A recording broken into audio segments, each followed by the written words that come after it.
Hello there, you beautiful people. My name is Willow, and welcome back to Supreme Commander Forged Alliance Forever for a 5v5 played on the map Picnic. And of course, we can get into player introductions with Team 1 in the Northwest and Team 2 in the Southeast. And of course, before we get into that, we have something very important to address. We are joined by none other than Thurnis Haley for a co-cast, and of course, he is going to be participating in Rainbow Cup 5 on the 24th. Make sure you show up and support him on the FAF live stream. And of course, let's go ahead and get into player introductions. How are you doing today, Thurnis? I am doing fantastic. That is a factory I'm not used to seeing. Yeah, because our first player in the rearguard position for Team 1 is a first air opening Nomads player going first air. I don't know why I reiterated air so many times, but his name is Camel Juan. And we're just gonna keep rolling with it because I'm not doing this intro again, damn it! As we move on south to the Yellow Aeon going first land, and his name is Darth Sand. Then we can move to the east, the northeast, with the purple UEF going first land. It is none other than the Duelist, and this is the first video kicking off Duelist Week. In my Discord, the Duelist decided to say he was dodging getting casted by making all of his replays desync. Well, haha! You're gonna be casted all week. So, get ready to see a lot of this man as we move up north to the Orange Cybran going first land. His name is Magic, and he is building a Hydro. Then last for Team 1, but certainly not least, a dark green Aeon going first land, and his name is Immortal D's. I feel like there should be a nuts at the end of that, but you know. Yeah. And then we can move on to Team 2, and I'll let Thurnis introduce this player because he is, of course. Oh boy. What is he, Thurnis? He is an amazing dark red cyan. Opened first. Wait. Hold on. What did I just say? An amazing dark red cyan. Yep, that's where we're going with these amazing dark red cyan Cybran opening first air. War Daddy. Yes, very fitting. Daddy Thurnis introduces War Daddy. As we move on to the Green Nomad going first land, and his name, of course, is Uneven Smile, because his smile is not quite even. One side just droops a little bit. As we move on to the Purple Nomad going first, I think that's a land factory. They look the same. Are you sure?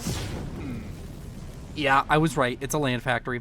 And his name, of course, is Immortal D. Then we have ourselves a blue UEF going first land by the name of Staw SM, or Stawsome. And last, but certainly not least for the entire game, we have a beautiful color. It is, in fact, cyan, or should I say Cybran. And his name, of course, is Bull to her. His name is Billy. I like Billy. Yeah, Billy works. Billy. We got Billy over here. And after quite possibly the longest I have ever taken to introduce 10 players, we can talk about the map. Alright, Thurnis, we're having a good time here. Tell me about Picnic. You've played this map before. I know I've played it with you. What are your opinions? All right. I've played it about a whopping 3 times. There's definitely going to be a Firebase somewhere. And it's going to be completely avoidable, and they're not going to do it, and it's going to be great. Yeah, I mean, that's just how it goes. I mean, even in the high-rated versions I've seen on this map, somebody builds a Firebase, and then another high-rated player will just bang their head into it, even though there's a flank just right there. Yeah. It's going to happen. It's going to be great. There's going to be explosions. My favorite thing is this is the map where I've seen Salem's used more than any other map for their land presence. I don't know what it is, but this map in Cybrans really like building themselves a naval factory and getting Salem's on this map. Doubt it's going to happen now because I've said it. I've cast or cursed it. It definitely doesn't happen. But I've seen like 7 or 8 replays where that happens, and that's more than I've seen on any other map. There's so little water, but I guess it's because like the Salem is centrally located. It can get towards the enemy base pretty quickly via water, and then you just get to walk it around. Like, It doesn't seem like a range. Yeah, it doesn't seem like a bad strategy. It's just odd that this is the only map I see people like religiously employ it. You know what I mean? I don't know if I'd want to use those. Next time we play this map, you should just try it, dude. No, I think I'll just build T3 air. All right. So, real quick overview before we get into what these players are doing, because they're not quite punching each other in the face just yet. Lots of choke points. This water in the middle is kind of just intraversible unless you are the best faction, which is Aeon. And then, of course, you have just all of this area on the side, these kind of groupings of mexes with all of these ridges next to them. They're the most important part of the map. The two corners, most important. They have the most mass. They are what's going to generally decide the game. If somebody can get strong control over one of these corners, then that side of the map is just theirs. Alright, so let's talk about what the players are doing. It only took us 5 minutes to get here. We have speed and range on the way for Immortal D, right next to that beautiful, beautiful Nomad's mechs. I really like the look of the Nomad's mechs. I think it looks good. I like it. It's a big old square. Yeah, I have Sora on me. Yeah, and then we have over here, we have Star SM. What upgrade is he getting, Thurnus? Well, that's T2. And what can he get with T2? What do you think about that? What you were talking about firebasing? Where's the firebase going to be, Thurnus? I can't decide whether it's going to be right there in the middle of nowhere or if he's going to walk up and try to contest those mass extractors. But I have a really strong feeling it's going to be right in the middle of nowhere. It's a stopgap. It's literally stopping this gap. And then up here we have T2 on the way for an Aeon. Luckily, I feel that Aeons don't generally firebase quite as hard as some of the other factions. Because the Oblivion point defense, it's good, but the issue is, unless they have a full T2 army, the T1 just screws it so hard. It's worse than the other factions. But it's not a Cerberus in the fact where it's useless against T2 units. No, it'll blap a T2 unit off the face of the earth easy. Oh yeah, they don't like it.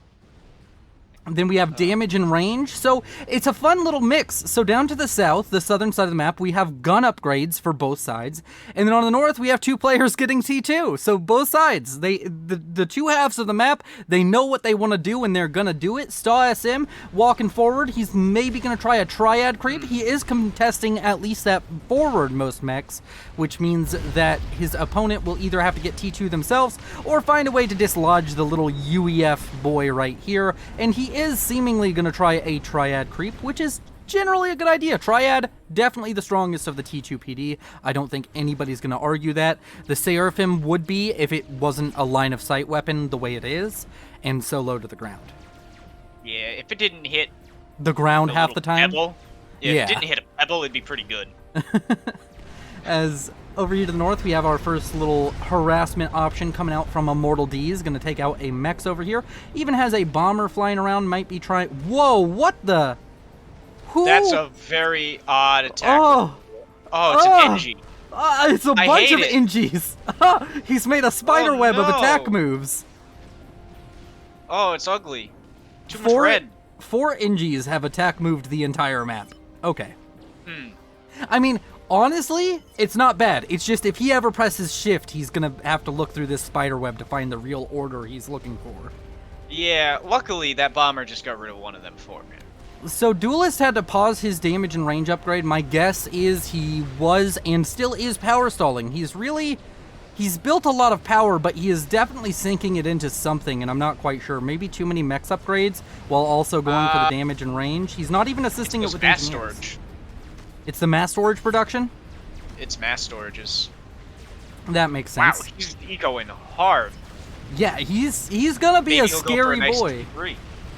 Yeah, the only issue I'm gonna see for him right now is Immortal D already has his gun upgrade. Speed is on the way for Darth Sand. I know that we didn't get to see that a second ago, but he definitely doesn't have range already. So Immortal D is just gonna walk up with this Nomad's Commander. We haven't played with this very much, me and Thurnus personally, so we can't tell you the specifics, but it does have around about the same HP as the Cybern, slightly more than the Cybern Com with 10,500 instead of just 10,000.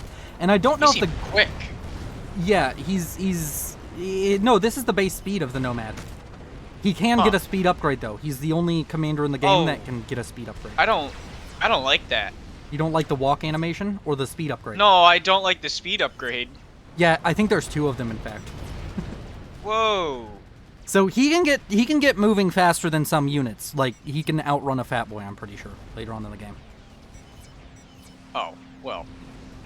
I don't think he feel gets like to the that point part. where he's outrunning like normal T1, T2 units. Maybe outrunning Percivals, but definitely not Titans. Speed and range on the way over here to the north for Billy. Oh, Billy, he lost the engineers with all of the reclaim orders, or he told them to do something else. Oh, the nightmare is gone. And Duelist has finished up his gun upgrade. He's going to start marching forward. And, of course, we have to talk about the Nomads early game. They have these very nice little tank destroyers, which are really good at their namesake. They're really good at taking on enemy ground units.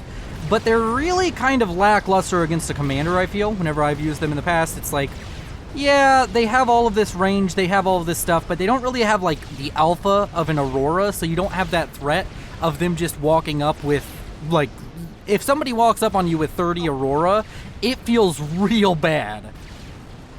So they have the alpha, they just don't have the sustained fire. Yeah. They're like T1 Percival almost. Yeah, it's, let's see. Oh, yeah, 300 damage. Never mind. I'm talking out my ass. That one-shots Auroras. God, I hate that unit now. Everything. Everything. Yeah, no, that's horrible. But he's just getting pushed back. He's losing a lot right here. Duelist critically creating a nice little reclaim field here while he brings his own units in. He's going to be in a very nice position to get this reclaim. He already has an engineer now heading out. This is what you need to be doing. If you want to grow in rank, you have to be like Thurnus. You have to be absolutely on top of reclaim. It is easily... everyone's ass. Yeah, it's easily one of the most important skills to learn if you want to get past about the... I would say the 700 barrier. The 700 barrier is where you have to start reclaiming and actively thinking about it to get to 1000. And then after 1000, you have to continue and get better at it. When you start clicking rocks, boys. As Duelist continues to just murk some units, already almost up to 40 kills, now going to get 40th kill there. But unfortunately, he's in a very sad situation as War Daddy and Immortal D showing up. Gotta remember, Immortal D does have a gun upgrade. It's a little bit weird. It's kind of like the UEF gun upgrade. It does kind of just do the big ol' blap damage thing. It doesn't have a lot of speed, though. Hell, it might get AoE. I am not 100% sure on that. No, that gets AoE. Oh, that's just an AoE 3 upgrade. units dead. Oh, Wow. that is brutal. We gotta play with Nomads more. No, This seems really that's fun. an AoE and damage upgrade. Oh, I don't Yeah. like that.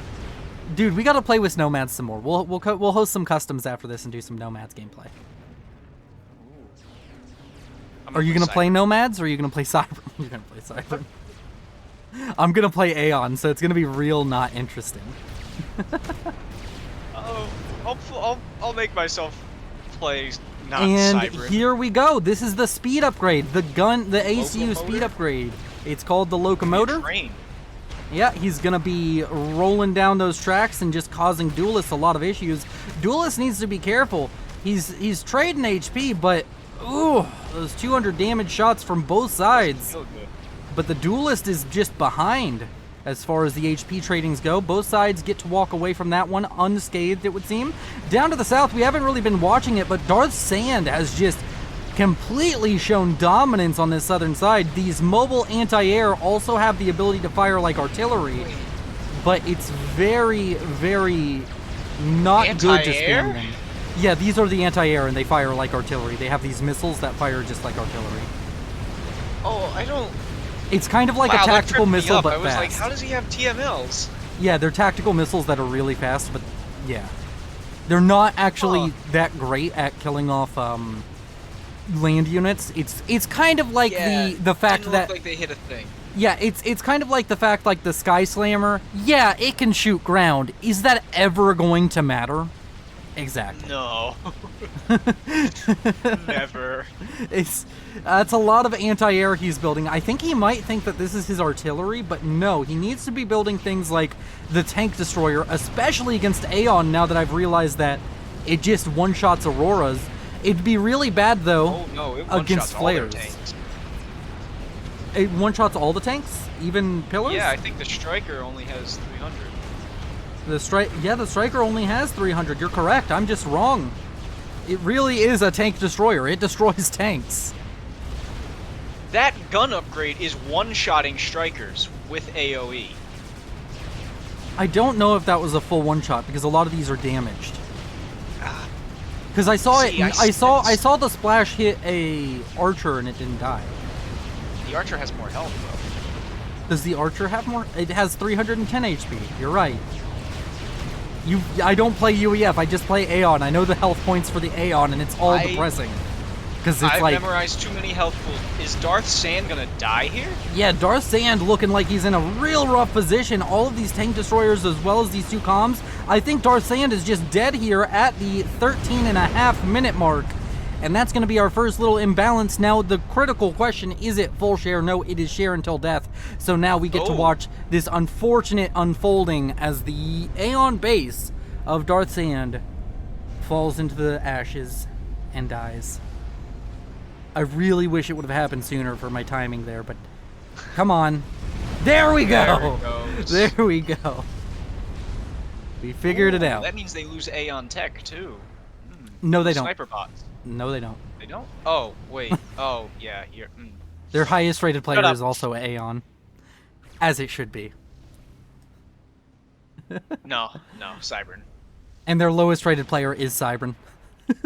I feel bad, man. On the other side, though, the highest rated player is tied for one of the Cyberns is tied for highest rated player with UEF.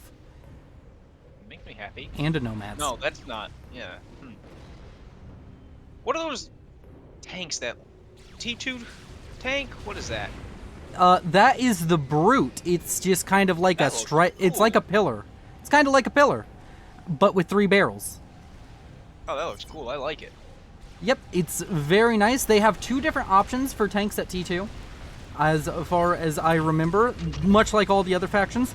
They have the Brute and the Rogue. The Rogue is a really fast... It's kind of like a Blaze, but not as good as a Blaze, in my opinion. Because its damage is 50, and its fire rate, I think, is even slower than the Blaze's. Not many things get the fire rate of a Blaze. No, I could be wrong on that. I don't think anything gets the fire rate of the Blaze. The Blaze just straight up... Well, Mech Marine. Mech Marine might be the highest fire rate in the game, other than, like, if you count, like, the single burst fire rate of a Ravager, and don't count the cooldown. No. That's a firing cycle, not a fire rate. I don't like that. Yeah.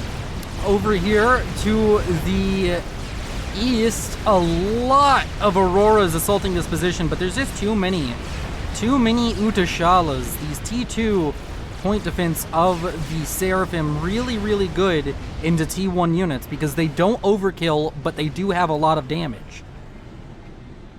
And there were no pebbles to hit. I mean, what's this, Thurnus? Shut up. What's all of this on the ground right here? Mistargeting. I am convinced, unless you're playing Astro, there is no map where the Seraphim PD will always hit its target. If there is even the slightest change in terrain, it's gonna fail. Yeah. We also have 3 tactical missile launchers here, all with multiple missiles loaded. I don't know if they fired, but they have no kills. So that's something to keep our eye on. Can't snipe this commander. Can maybe snipe this one if you do some fucky shit. And the commander decides to never move. They love to do in again. their fire bases.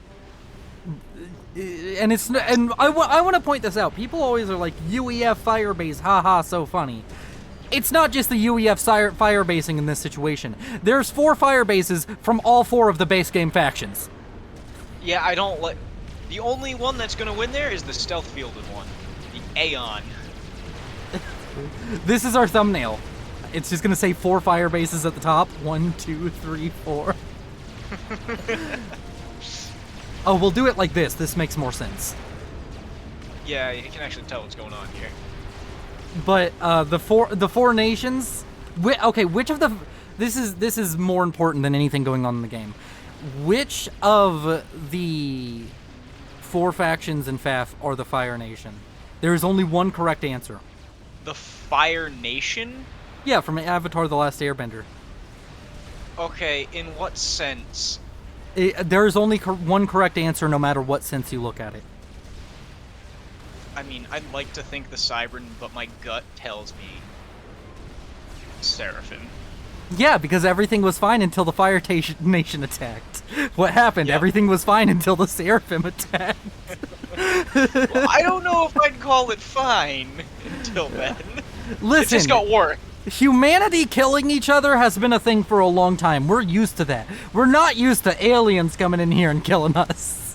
Not used to the space cockroach. The testicles Big old with drop coming eyeballs. What the Seraphim look like, just big old walking testicles. Alright. And you said there's a drop coming out? Oh, wow, that's a huge drop. And it's coming out of the Nomad, so we get to see these fancy Nomad transports. And I just EMP fucked up. Tanks. And yeah, the EMP tanks. Let's. Please don't drop the flak. I don't think there's any. Oh, there is some flag. No. He has enough transports, he can afford to waste them. And in comes all of these EMP tanks, and what are they gonna get? I think they're gonna die. They're brutes. These are brutes. They're not EMP tanks. I saw a couple in there, but they probably Yeah. got down. The brutes are trying to attack the commander. Not the best choice. No, I don't I think they're a this sniper might unit. qualify as a mass dump. You know, just casual 5K reclaim right there. Yeah, that seemed like maybe the worst snipe attempt. Maybe ever. My favorite snipe that I still love to see pulled off, though, is definitely the Continental Percival drop. Because it's just... Oh, it's beautiful. It is just such So a baller satisfying. move. It's such a baller move on top of that.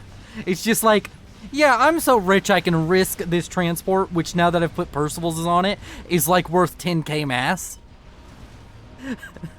I can Yes. just drop 10k mass on you without caring. That's my snipe attempt. Sure, the strat bombers. I tried. Also, it's just kind of funny because before you put the Percivals on the transport, you can always just tell them to target priority ACU, so you don't even have to do any micro. You just drop it right next to the comm. That's what I do if I'm gonna do it. Oh, so beautiful. Whoa. A lot of T1 units. Green. Yeah, green.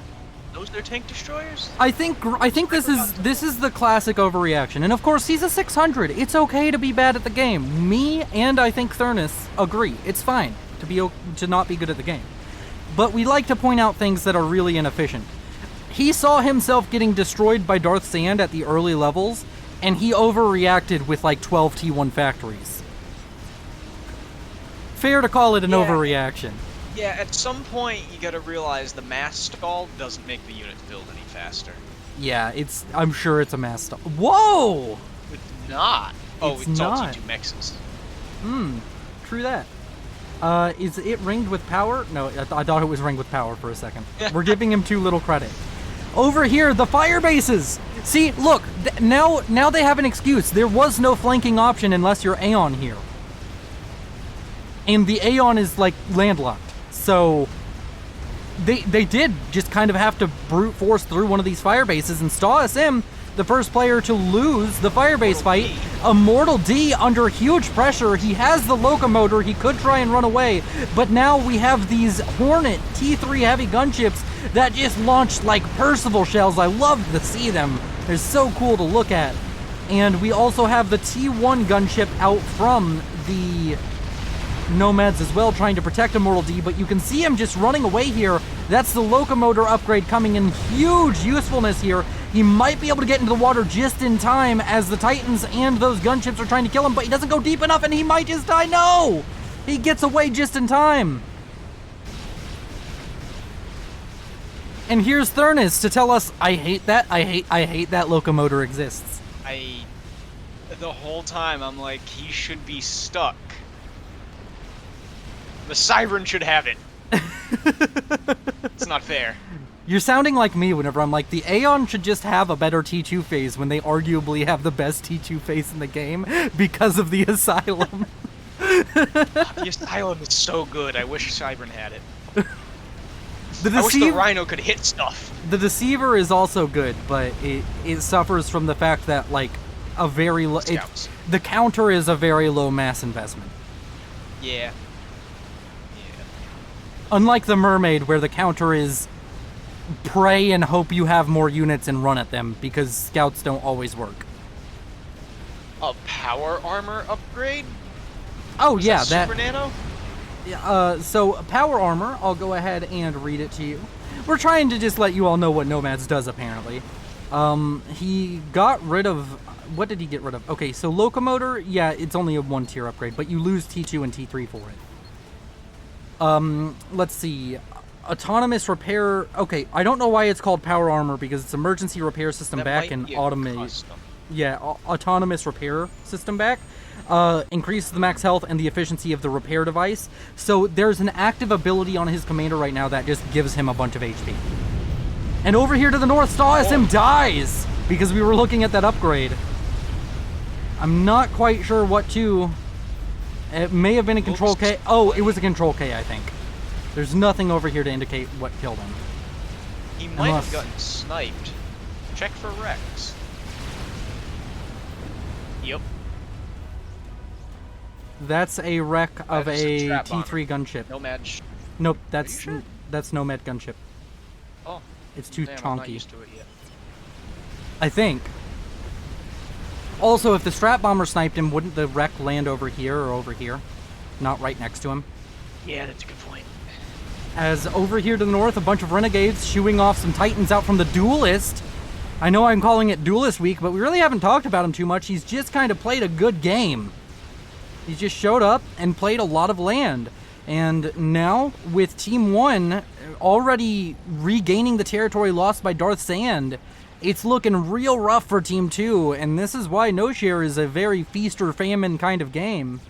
Because now Team 2 just has the onus on them. They have to retake this territory and maybe even go on the aggressive to try and remove some of the enemy territory, get a kill onto Immortal D's, or even onto Magic would be huge right here, because both of those players are stopping a large avenue of attack with all of these Ilshivas. As in the center... Bomber is being built by Orange. Let me see if I can actually show you... I can't show you the ability. So... I'm just going to read this to you. Increase the health and add emergency repair device to the ACU. Repairing the ACU automatically at no cost. There is a time delay before the repair starts, and the device must reinitialize each time the ACU is damaged or fires a weapon. So if you're out, if you're out of combat, you get a stronger nano. It's real fast healing. I don't know how I feel about that one. I don't think it's interesting. I think that like as long as it's like, oh, it just has to take damage, theoretically T1 bombers stop you from using it. T1 land scouts stop you from using that. Not the Cybern one. Well, we don't talk about the Cybern one. The Cybern one's this is a spicy impressive. Upgrade. Speed and range. 24 minutes. Yeah, you know, it checks out. He has the land army to go with it. It's a little bit of extra range for when those Titans maybe eventually make it through 300 land units. Honestly, don't the tank destroyers, they're close to range, and they're 300 alpha damage. These might just hard counter a lot of Titans. Yeah, Titans aren't gonna like that, because I think those have a similar range. The question is, does one of them cost less than, or let's see, it'd be like 1, 2, 3. It's like 6 or 7 of them to one-shot the HP, not including a shield, of a Titan. And he has more than 6 or 7 sitting around. Oh, yeah, 100% about that. Large attack coming in on the north towards Immortal D's, and he's gonna lose this base. But the counter side to that is Strat. Firebase. Yeah, there's Strat Bombers back here. He has a second Firebase, and on top of the second Firebase, he has something scarier than a Firebase. A Firebase that walks around. It's called like 12 Harbingers against like what, 20 Ilshis? 12 Harbingers still wins that.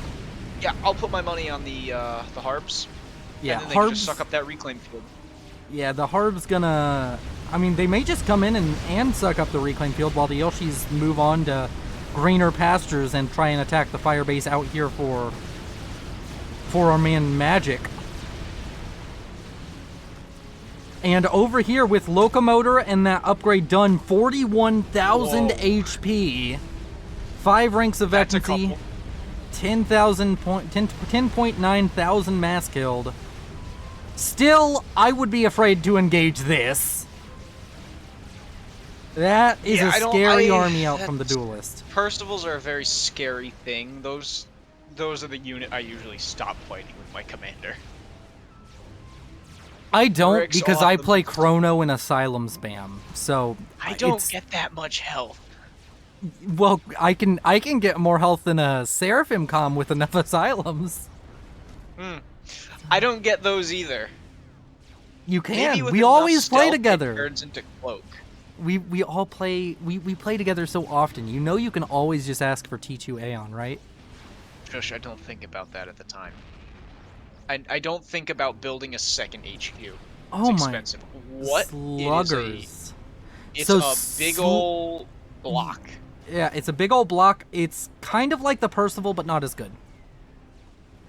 It's giant. Those look like they have a really short range. Really slow, giant kind of AoE alpha damage cannon. Commander under attack. So they have a much longer range than I thought. Yeah, 800 alpha damage with a splash of 1. So nothing. Got it. Yeah, I personally like the other mainline battle unit because they get 2. There's the Slugger, and then there's the Nova, the heavy hover tank. I like the hover tank because I like hover. Understandable. Wait, T3 hover tank? Yeah. That sounds good. That sounds really good. I might just swap to playing Nomads only. You cool with that, Thurnus? I mean, in customs, you can do whatever you want. We need to add Nomads to 4v4 TMM, damn it. No, I don't think that needs to happen. I'm okay without it. I'm okay with not having to deal with speed. I'm a bit curious. Why is Immortal D's playing so passively with his absolutely massive unit advantage? There's 2 Immortal D's. I was so confused. Yeah, I know. It's really, it's really fucky. This Immortal D is just a commander. If I'm talking about units, you know it's the other one. Got it. As Immortal D's walking out with the Harbingers finally, but he's been sitting on this advantage for a while. I guess maybe he just wanted it to be overwhelming. An overwhelming advantage is always more fun. I would love to see an attack move right now. Just attack move, dude. Just attack move. Show me your attack move. Patrol, do anything. Attack move is better than patrol here because if something shows up, they don't get all freaked out. Asylums. Yes. Overlapping shields. Shields on shields on shields. Asylums are so good. If you're Aeon and you're not building asylums, once you hit T2, have a factory build asylums for the rest of the game. Asylums and flak. You will thank me. As we have a Monkey Lord at 29 minutes. For some reason, this feels like it's going to be very weak. To me. It feels maybe not. Like, it just feels late, doesn't it? No, there's not a lot of T3 out on the field. It's been a lot of, like, T2. I mean, I'm pretty sure this army can kill that Monkey Lord with all the 300 alpha damage little tanks. Here's the hover tanks.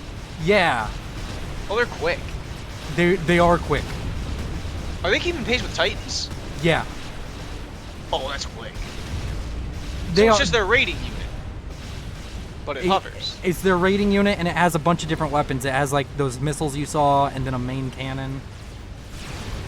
Oh, no. We're gonna have our first death, everybody. Or second death. Third death? Third death. Third. I can count. As the I can't Harbingers... count past 3. Yeah, after 3, what comes after 3? Like 12 or something? Like 9 or something? Yeah, something like that. As Harbingers come in, Harbingers go in, ACU blow up. You can't explain that. It's one of the modern mysteries. It's one of those unsolvable mysteries of our time. That's not a splash upgrade on this commander. No, it's not. No, it's not. It was just a overcharge. I just thought those shields were falling. Do the Harbs just have a really good shield? The Harbs do have a really good shield.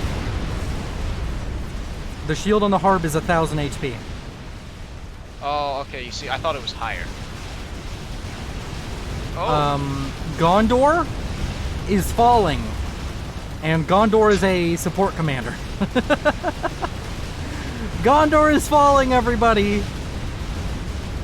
Oh wait, no, this is the ACU. What is the commander? Oh, I thought it was a support commander because he kept his name Immortal D for the entire game, and now he's... Man, 40,000 HP takes so long to chew through. And then you have all of these Hornets just... Well, to put it lightly, Gondor kicked the Hornet's nest. Those ASFs look like Y-Wings. I love it. Yeah, they do. But they have 3 prongs instead of 2. And Gondor has fallen. I love this animation. Oh, it's so pretty. Wait, are they getting sucked in? Yeah. Oh, that's so cool. Yeah, it's literally a black hole. It's great. Oh, wait. Does that get rid of all the reclaim, though? Nope, there's No. 5,000 reclaim. I think you can reclaim the commander's wreck. It just makes it a big ball. Oh, that's cool. We'll see. Eventually that'll go away, but yeah, maybe it turns into a big ball. As over here to the fighter on east, fighter. we have Monkey Lord on Monkey Lord. And the Hornets are on another commander, Uneven Smile.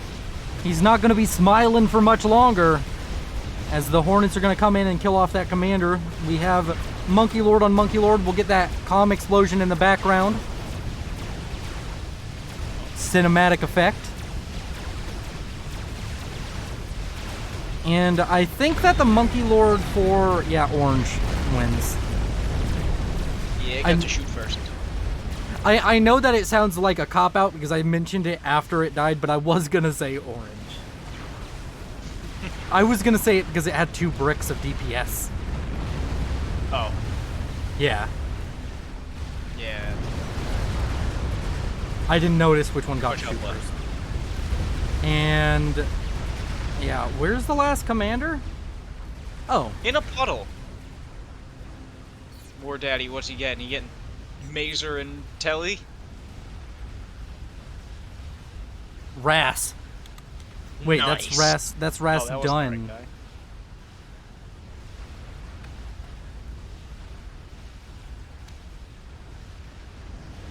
The world may never know. Teleporter. I knew it. I believe in Alright. him. He can get all 3 of them. Well, I'd like to thank you all for watching because there is no way this lasts longer than another couple minutes. Thank you to the patrons and the channel member. Thank you to Thurnus for joining me today on this cast, and he may join us for another one here very soon. You all are beautiful. Let me know what you think about this game in the comments, and of course we'll see you in the next one as me and Thurnus just bullshit for the last couple of minutes. These Hornets they're on a mission. Pretty cool. Don't they have a, the Nomads, they have a torpedo gunship at T2, right? Maybe. I mean, I can just check. I feel like that's a thing. This gunship It's so has- useless! Torpedo gunship, it's in the name. Yeah, versatile anti-surface and submarine gunship carries a cannon and a torpedo launcher. It's an all-purpose it. missile array with 40 damage and 60 DPS. It's actually wow. quite shit against boats. Wow, it's terrible. Yeah, no, boats, that's nothing. 60 DPS takes you like 10 years to kill a frigate. That's really bad.